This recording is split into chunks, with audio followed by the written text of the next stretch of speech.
Today on the We Invested podcast, we have Michael Schill, and he is the founder and CEO of the Full Circle Agency. Michael, how are you doing today?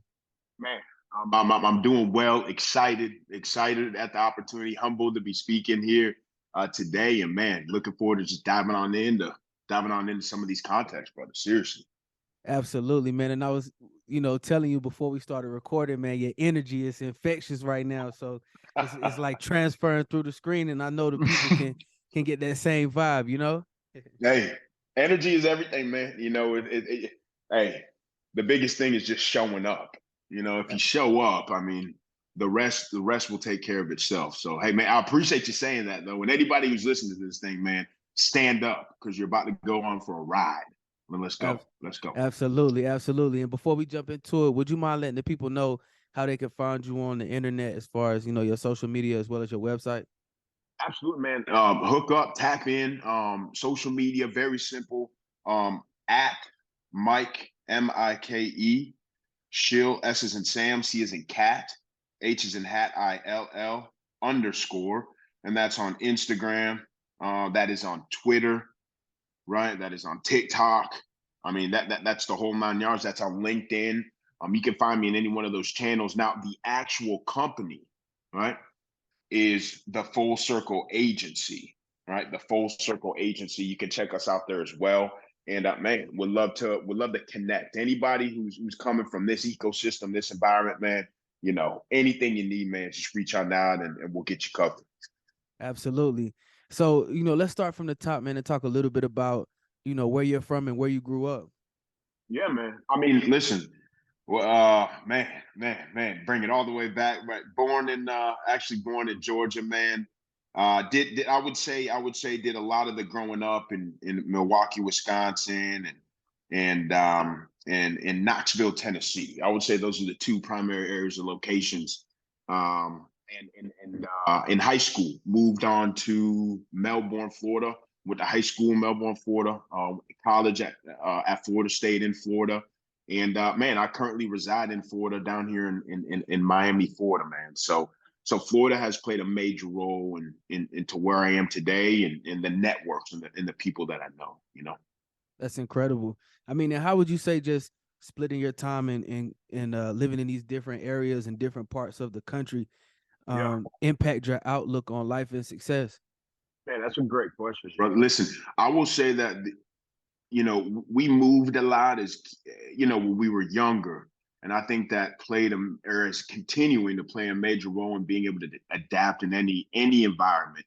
I feel that, whether you're in sales, whether you're in marketing, whether you work for somebody, you work for yourself, the ability to adapt and to understand what your environment is and assimilate somewhat to that environment is everything as far as getting into communication with the people that are within that specific environment. So that moving piece as a young kid and as a child, man, that's everything. That's everything. That has helped me and continues to help me every single day, man. Every single day. Absolutely, man. And I think you just mentioned something really important. It's just being able to adapt to your Mhm. surroundings, adapt to where you are, and understanding how to understanding how to how to play your role wherever you are as well is a very important key thing to just being successful anywhere. I mean, you play your role, and what you know anything that you have has to do with the ability to effectively communicate, Hmm. at any degree or any level. So it's like, man, you got to speak the same language as the people who are in the room. Hmm. It's like someone who speaks Spanish, who only knows Spanish. I'm not going to come at them with Cantonese. Right, I'm gonna come right. at them with Spanish. I'm gonna come at them with the thing that they know, right? The language that they're familiar with, and that goes with people in general, man. You got to know how people communicate. You got to know what's on the radar. You got to understand the mindset. You got to understand where they come from, and all that you use to connect with them, and then that opens up that barrier of entry for communication. And ultimately, when you're in communication with people, that's when things get done. I mean, that's what it is. Absolutely, man. And I want to, transition and learn more and talk more about this current company that you're building and that you're growing, Mhm. um, which is the Full Circle Agency. So I want to ask, what is the Full Circle Agency? Yeah. Hey, It's South Florida's fastest growing marketing and advertising firm located in Miami, Florida. We do anything and everything as it relates to marketing and advertising, but we specialize in about 4 key areas: website development, website optimization, automation. So, those text messages, those emails, those voicemails, as well as the paid media and the ad management. So that in a nutshell is what the Full Circle Agency is. We're humbled at some of the individuals who we're currently working with, from Lions Not Cheap and Amazing Lash Studios. They did about 556 million in revenue last year to Fortune ones and Fortune fives and startups, man. So honored at the opportunity. But the goal was to blow this thing up and to take out Zimmerman marketing. That literally is the goal. That's the goal. So, man, that's a great goal to have. And how did you get started in this industry? What was that initial spark for you? Well, the initial spark actually occurred at the last job role that I had. And for those that don't know, I had an opportunity to work alongside a guy by the name of Grant Cardone for about 5 years. And if you don't know who that guy is, and you're in business, you're in sales, you're in marketing, you live under a rock, obviously this guy is world renowned and has done some pretty remarkable things. And so working in that environment, working alongside those individuals, understanding what it takes to run a business and the type of push and the drive and the dedication, but also perfecting the skill set to be able to effectively communicate, to sell, to market, to advertise, right? You wrap all that up in a bundle. And after 5 years, you come to realize a little bit about something. And that gave me the confidence to go into what it is that I'm currently doing today. So that was a stepping stone. And I know I wouldn't have the traction that I have currently if I didn't go through that. Man, I mean, that was school. That was real school, not college, but that was something that actually, gave me a little bit of understanding as far as what I need to do and how I need to operate from a business mindset. Absolutely, man. And what would you say are some of the most important or lasting lessons that you learned just while you spent that time working with, a big name such as Grant Cardone? Yeah, man. Just some of the biggest things that I learned, one of the things that I learned from that guy, and you see that in sports as well. I had the opportunity to, play football at Florida State University as well. So you're around, high caliber individuals, and the people that produce are always on. And that was something that I saw in sports, but that was something that I also saw in individuals like a Grant Cardone or some of those high level business owners that are within that community. They don't ever shut off. Like, it is not on 9 to 5 and then off 5 to 9. It's, man, how you see those guys is exactly how they are in every single room, every single interaction. You talk to them at 1 a.m. in the morning, it's the same damn thing. So that on switch, bro, that's the differentiator. That's one of the key differentiators. So that would be the first thing that I learned. The second thing that I learned is, and it's funny you asked this question because Mark Cuban just said this on a recent interview as well. And he said this time in the past, man, you got to know how to sell. Selling is everything. Although marketing and advertising is the most important thing for a business, because if no one knows who you are, how the hell can they do business with you? But you got to know how to sell, and you got to treat it as a real skill set. We trained every single day. We role played every single day. You're making 300, 400 phone calls every single day. You're negotiating on the phone. You're negotiating face to face. You're flying out and dealing with companies like Ashley Furniture and Microsoft and Google. Like that sales aspect is everything, and a lot of people don't understand how to do it. So when you go into business, you got to know that, hey, listen, once you get a lead, that's only half the battle. It's what the hell are you going to do with that lead? How are you going to keep them activated? How do you upsell? How do you cross sell? And how do you continue to provide value? There were so many takeaways. I mean, man, there are takeaways every single day from that environment. But just knowing that the most important skill set you can have, other than knowing that marketing is number one for a business, is sales. And man, you always got to be on. You always got to be on. Yeah. Absolutely, man. And that's kind of what I want to ask you too, is just about having that on switch and keeping it on. You mentioned that you played Division I football. So, just understanding the work ethic and the dedication and the focus that comes with that, Yeah. to, just also understanding how to keep that on switch on for yourself. Where did you develop this work ethic from? Where did you get this? Was it something that you had to learn? Is it something that you were born with? What are your thoughts on that? Listen, I think that the work ethic piece goes hand in hand with operating with intention and having a purpose. You know, like, I write down every single day to be a New York Times bestselling author, the cover of Forbes magazine, work 12 band, living in downtown New York, able to provide 10 million foster kids with homes, have 35,000 doors paying me every single damn month, to be invested in, be part owner and or owner of a professional team, and so it's like, if you're tackling some of these big things, I mean, it only makes sense that you gotta have a little bit of energy, because none of those things are going to happen if you don't have the energy. So I really think it's attached to the why. I think it's attached to the bigger reason. Um, Man, there's so many reasons that keep the switch on.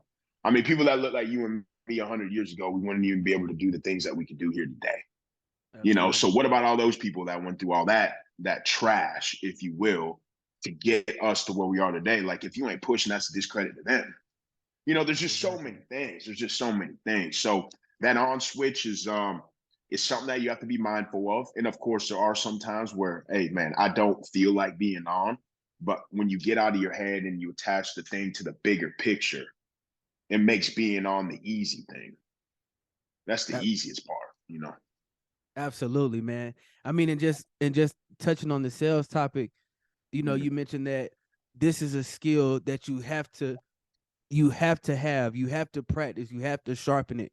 And I feel like this is a secret that only a few people understand and know. Like, that selling is what a lot of the billionaires and a lot of the millionaires possess, and it's something that they've worked on. So how did you personally cultivate that skill set for yourself? Because you already seem like a pretty energetic, outgoing person. So I mean, how was that learning curve for you? Listen, I'll say this much, that a learning curve in any skill set, whether it's sales, whether it's throwing a ball, whether it's, you know, developing relationships, right? It takes a lot of at bats and it takes time. One way to shrink time is by increasing the amount of at bats that you have every single day. You and so obviously quantity has a lot to do with the quality or the increase in quality of you yourself, and especially as it relates to sales. Now, of course, you don't want to practice on somebody that has your money. You want to practice on yourself, and you approach the sales game as you would approach sports, man. It's like, you watch Alabama on TV, you watch Tom Brady on TV. They just didn't run that play during the game. They ran that thing 500,000 times in practice, Monday, Tuesday, Wednesday, Thursday, Friday, Saturday, or for 20 or 35 years. So when you're out there on the field and you're on that phone call, you ain't got to think, you just do. Like, you've already seen that thing happen a couple of times. So that goes into the sales piece and the training aspect. Man, you gotta, you role play is everything. Mm. If you don't have somebody to call, man, call yourself in the mirror. That's literally what we had to do there, when working for this guy. Role play is huge. You got to do it every single day, and you got to understand that the sales thing is an actual skill set. You got the meet and greet.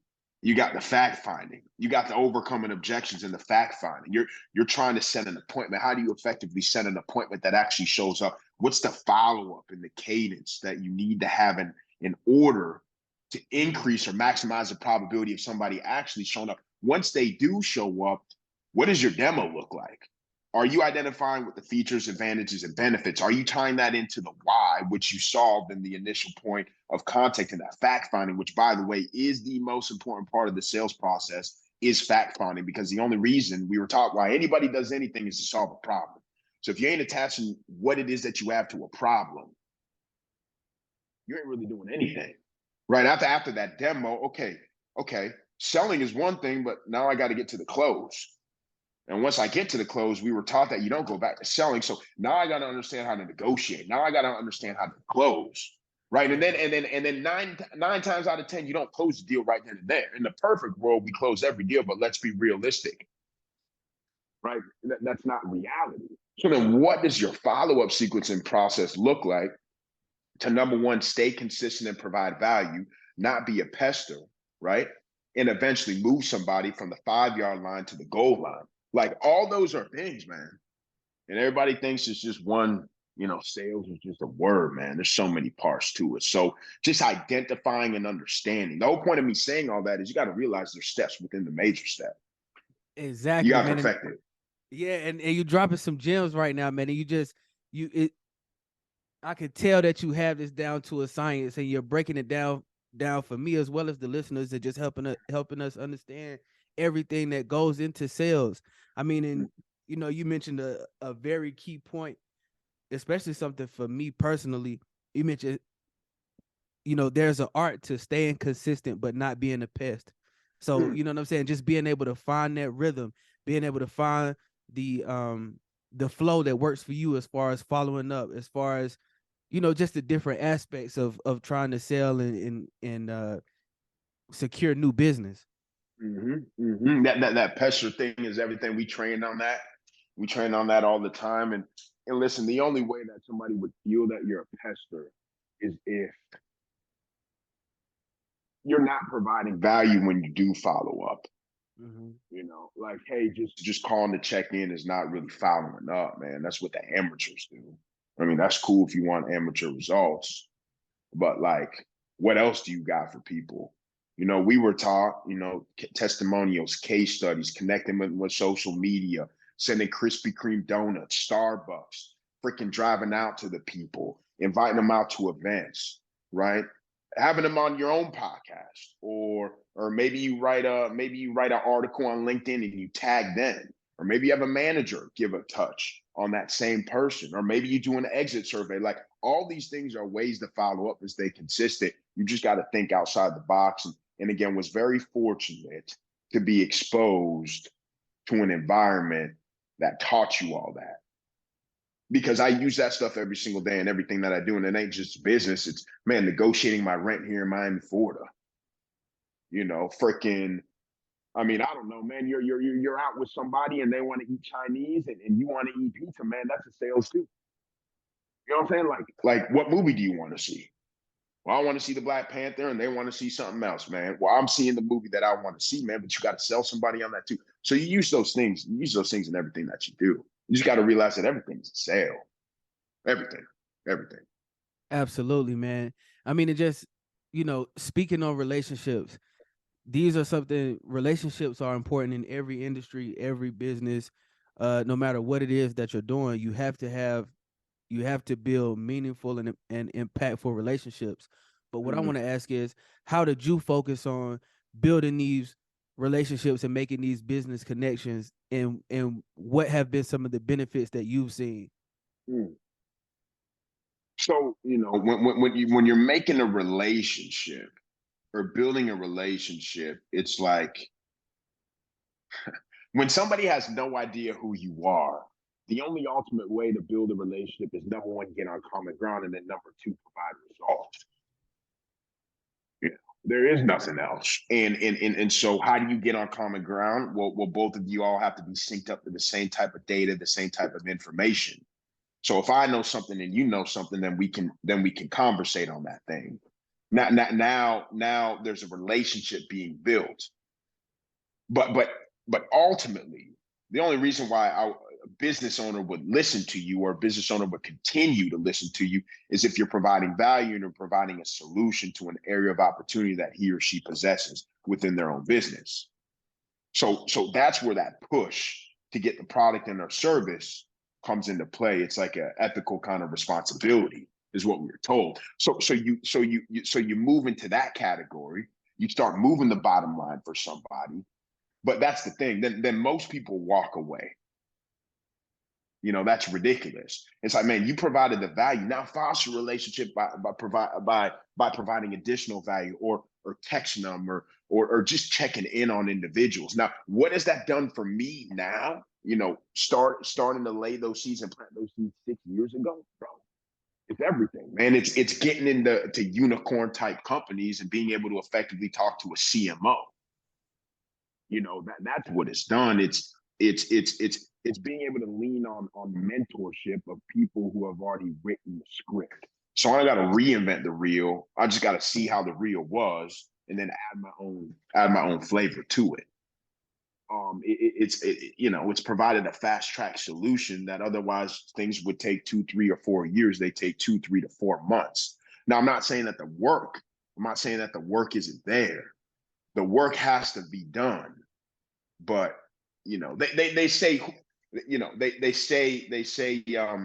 it's all about who you know. And what we were taught, man, and I'm starting to realize it is all about who you know in the beginning. But in order to get to that baller status, that baller level, it turns into who knows you.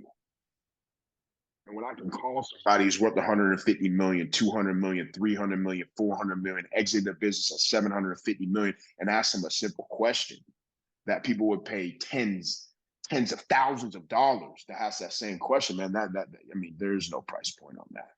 So that's what it's been able to do for me. And we're not done here. You know, I'm just writing my story. I'm on like chapter 4. I got like freaking 450 chapters, man. Like, we're just getting started. So for now, that's what it's done. You ask me that question in 5-10 years, I'll probably have a more mature answer.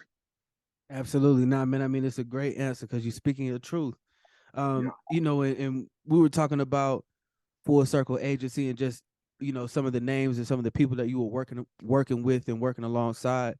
But, I want to ask just what are some common themes or some common problems that hold your clients back? I mean, I understand that every client is, individual.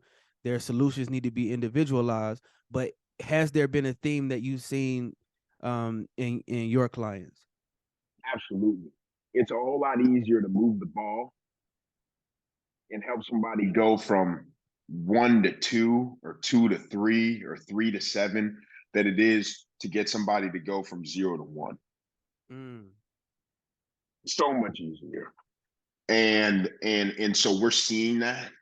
And that was a learning situation that, man, we had to encounter over and over and over again the first 4 to 5 months of the business. And realizing that, yes, we can help everybody, but is everybody willing to help themselves? And then setting the proper expectations based off where people are currently at. What we do for lions, not sheep. I mean, myself and my partner, we were on the phone earlier this morning. We added an additional $300,000 in revenue last month via email marketing. Wow. Before they signed up with us, they were averaging about 13 to 14K. I'm talking about $300,000 a month. You know what I'm saying? But the only reason why we're able to do that is because of the amount of people that have in their CRM, because they have a crap ton of offers that they put in front of their people all the time. And it's an environment that, man, if you just move the lever a little bit in one area, it's astronomical as it relates to the results on the back end. The same thing that we do for them is not the same thing that we can do for a startup. It's not the same environment. And so you got to realize that, man. You got to realize that. You got to set proper expectations. And you really got to understand if they have a sales process internally. Because, I'll never forget, we were told this: a lead is as good as the people who work the lead. So you can have the best damn leads in the world, the best inquiries on the face of the planet. But if you don't have an approach, an automated approach, and a personalized approach with a human being that's actually addressing it, if you're selling a medium to high ticket offer, I mean, those leads are worth nothing, man. So you got to know what's going on internally in order to understand if you can truly move the needle. We learned that as well. What is your method to gaining market attention, or gaining new clients, or gaining new customers, or new traction? What are you what marketing strategies have worked best for you personally? Has it been word of mouth marketing, building these relationships, paid online marketing? What have what have you used to get you the most traction? Listen, all of those things that you just said, we use them all over, man. You know, it's like, you know, joining the Chamber of Commerce in Miami, Florida. Simple thought. Do people think about it? No. There's 800 and 900 business owners just within the Chamber of Commerce. Joining other, you know, like-minded groups, that's huge. The paid media is everything, right? The non-paid media is everything.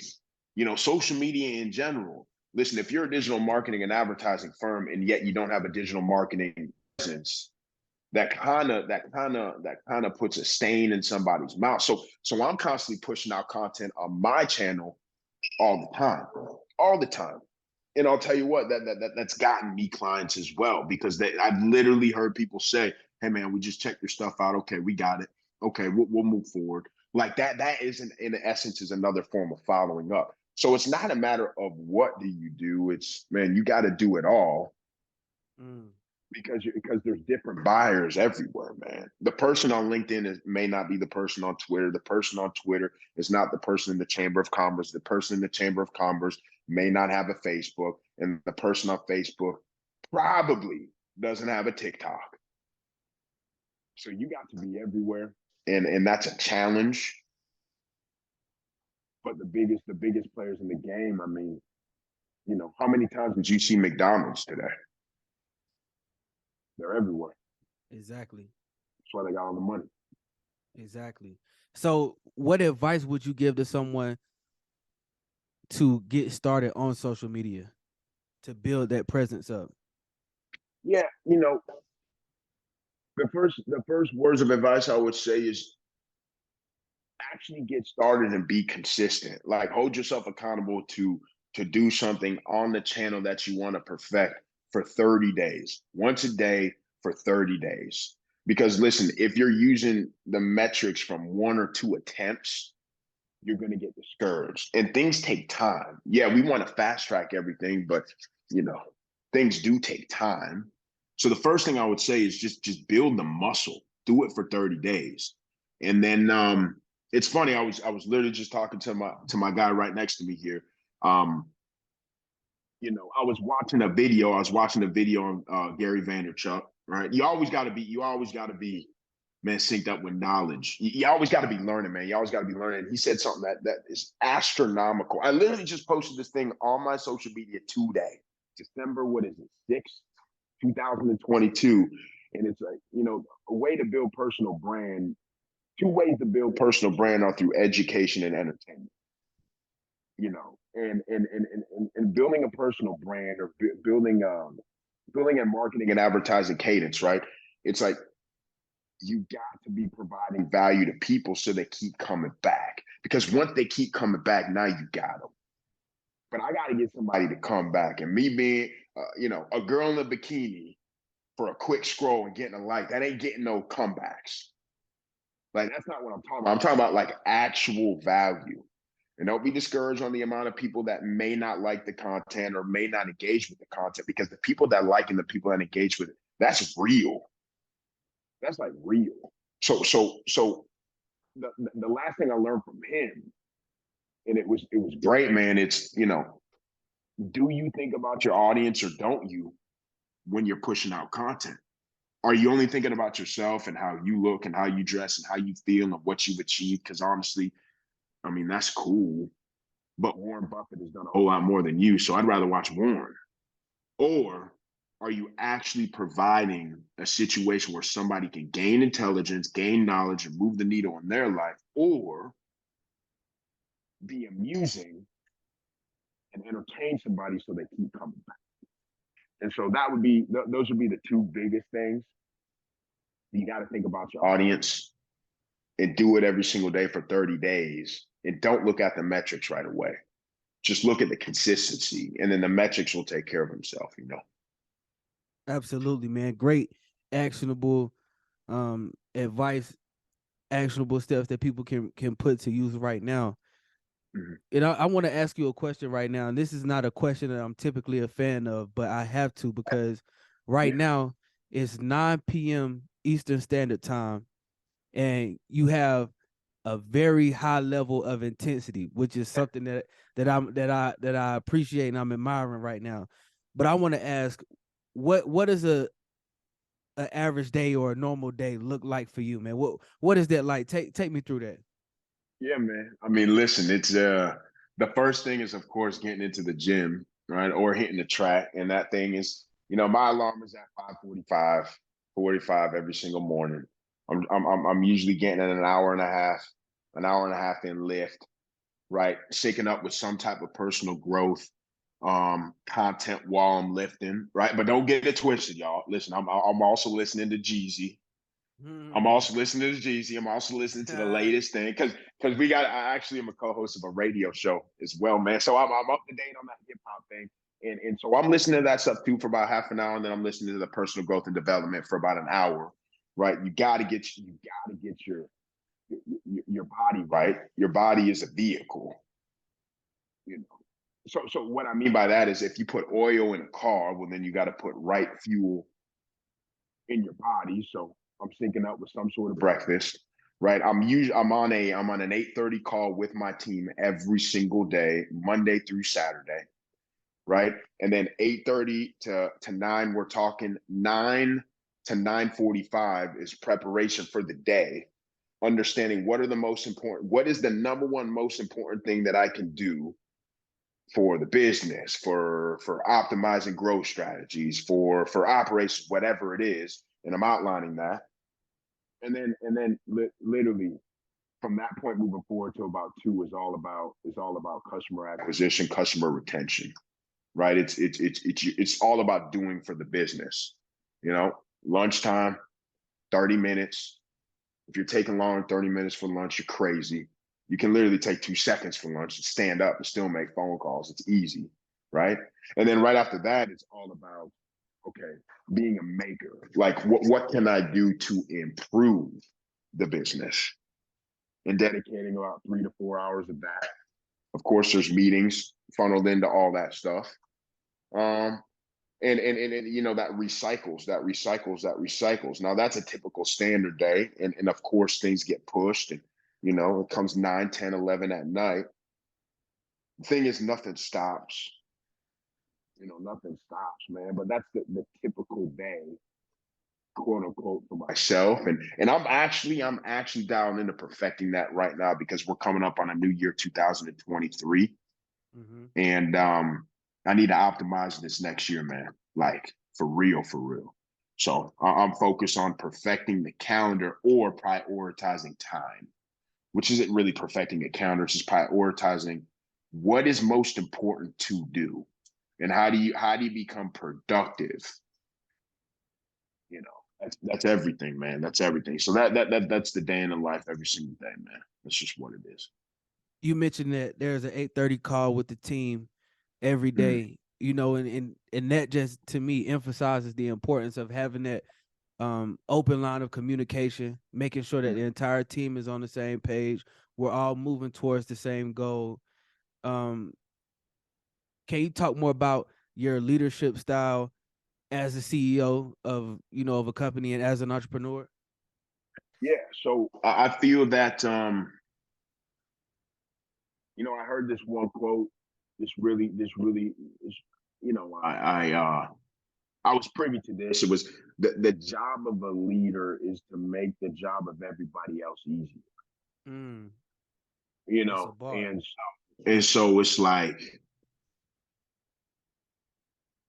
how do I make everything easier for everybody else? That's obviously number one. But number two, also, you take a look at leadership, right? Leadership is not necessarily how you treat or how you do it with everybody else, but it's like what type of example are you setting?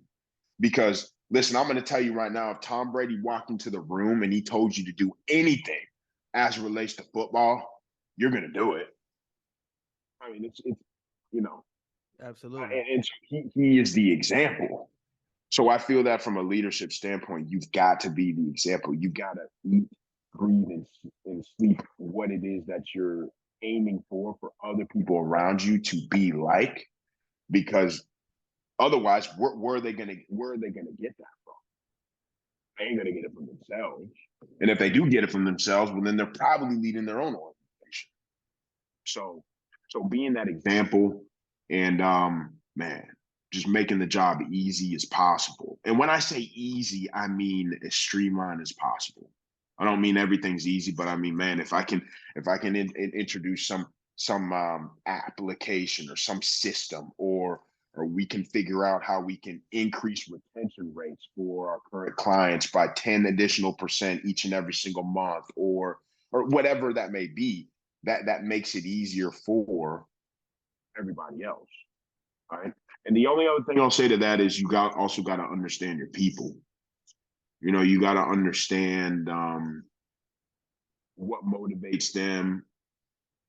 But motivation is a feeling, right? It comes and it goes. So I don't even like that word motivation, but what inspires people? Because what inspires you may not inspire the next person sitting next to you. So you got to understand and align that with where you want them to go, paint a big picture in an organization, right? So they have room to grow, right? And when you tie all that in, and of course, these are things that are worked on every single day. But you know, hey, for anybody who's listening, you should definitely listen to John Maxwell. The Law of the Lid, that book, game changer. You know, game changer principles there. So Absolutely, man. And you know, throughout this interview, you just mentioned different people that you study and try to understand on a deeper level. So, you know, the vibe I get from that is you're a student of the game. You know, you mentioned Gary V, watching him this morning and listening to an interview from Mark Cuban, and you just now mentioned John Maxwell. So, you know, why is it important for you to continuously study? Why is it important for you to continuously strive to better yourself? And how do you look for those mentors to I guess emulate? yeah, man.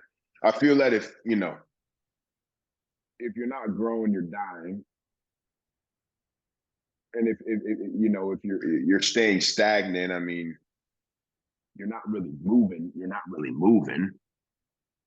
So education is literally everything. I will say that you don't want to dilute or saturate or learn from 5,000 different people, because that can get very confusing, and you know, you're not really going to understand. You're not really going to understand like how to get the results. But what I will say is that everything you need to know is in a book.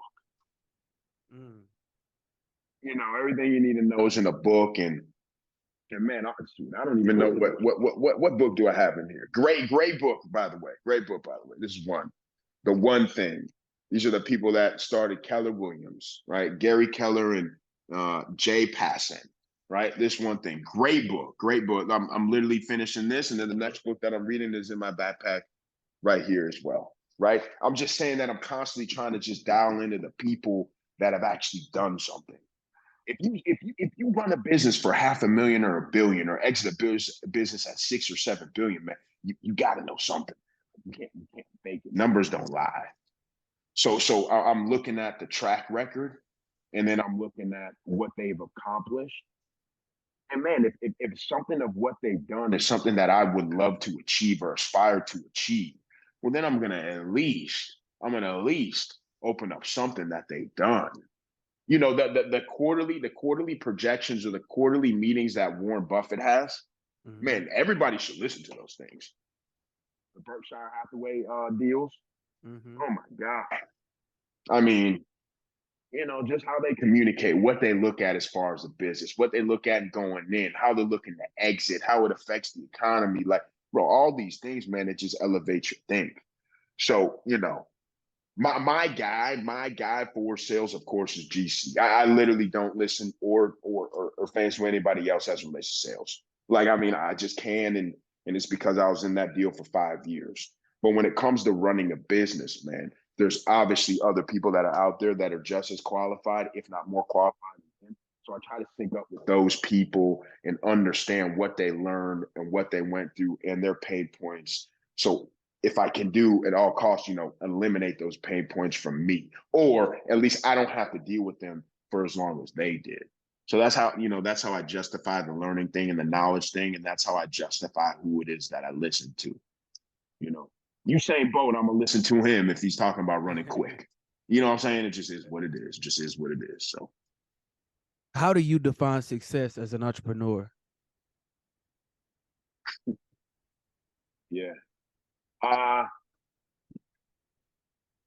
Man, how do you define success as an entrepreneur? I think success is I mean, we all know this is different for everybody.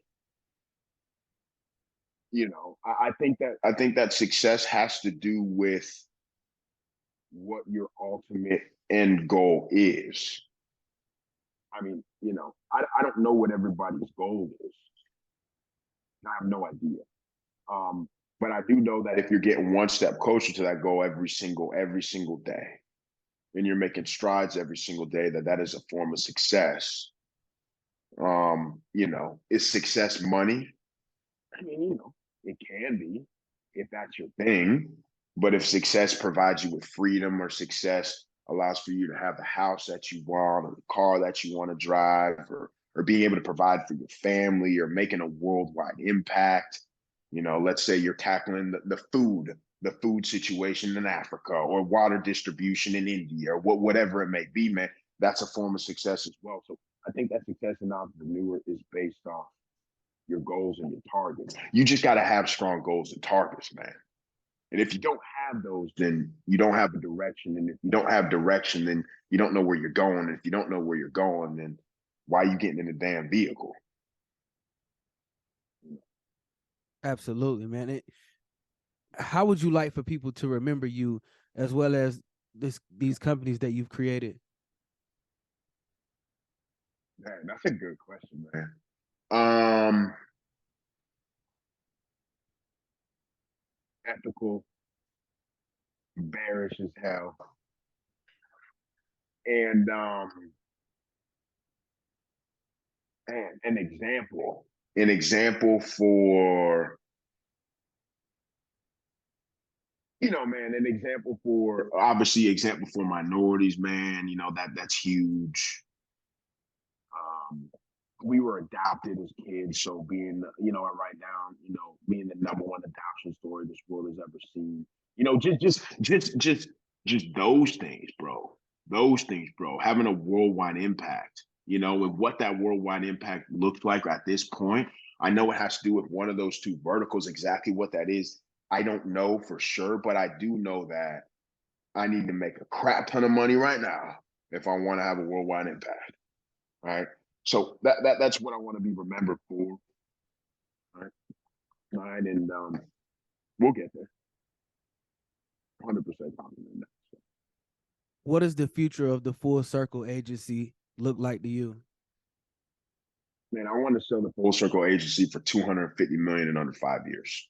I want that evaluation to be 250 million, and I want to do it within 5 years. I want to exit one side of the Full Circle agency, but I want to keep the sports entertainment side. I want the vertical to go straight to the sports and entertainment side, where we're helping athletes and entertainers as it relates to making the right choices during sport and after sport, and during entertaining and after entertaining, negotiating big time contracts, right? With representation of this personnel, and that's where I see the Full Circle agency going. It will go there. We're already laying the seeds for it. It's already starting to happen. It's a matter of time to where we pivot, and that's the primary area of focus. But right now, the bread and butter is the marketing and the advertising piece for primarily businesses. Yes, we do personal brands, but primarily the focus is businesses at this time. How do you obtain that $250 million valuation? What is the idea or the vision behind that? Yeah, man. So, hey, man, that $250 million valuation, man, that's based off, the size of the contracts that you've been able to accumulate. I mean, what I mean by that is, man, you got to look at your EBITDA, right? And for those who don't know what that is, look it up. I ain't even going to tell you.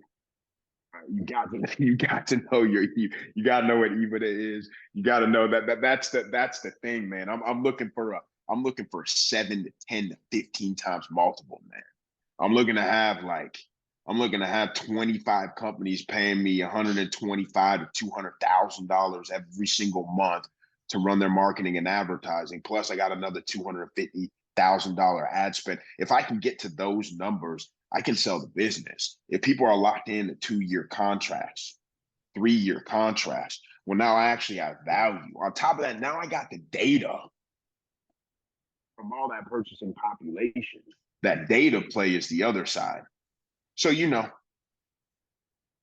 it helps that I was in an environment that focused on scaling organizations and optimizing organizations, because I've got an understanding or small understanding regarding like what I got to shoot for. But it's the size of the contracts, the length of the contracts, the data that's involved on the back end, right? And of course the relationships, man. That's what gets me to that exit of 250 M's for sure. Michael, thank you so much for your time today, brother. I mean, I've learned a lot from you, man. And like I said earlier, you dropped a lot of gems. You dropped a lot of gems, man. And the intensity that you bring to your craft and what it is that you do, I can feel that you locked in and focused on this goal, man. So I'm definitely a lifelong supporter. And whatever you need, I'm here for you. Hey, and likewise, man. I mean, any way that we can support you, Brother Wesley, man. Let us know. Keep us posted, man. We'll connect on social media, man. Stay engaged, stay locked in. And man, this was cool. Like I said, man, reach on now. Anybody from this who's listening to this thing, reach on now. And you can only grow with a network and with a group of people, man. No one great did it by themselves. So, man, don't hesitate to reach out. And hey, man, if I reach out, don't ghost me neither, because I'll follow up like a savage until I get in front of you, Hey, I'm here. Absolutely. Absolutely, man. I appreciate the opportunity. I appreciate the time. And this was great, man. This was awesome. This was awesome. Thank you, brother.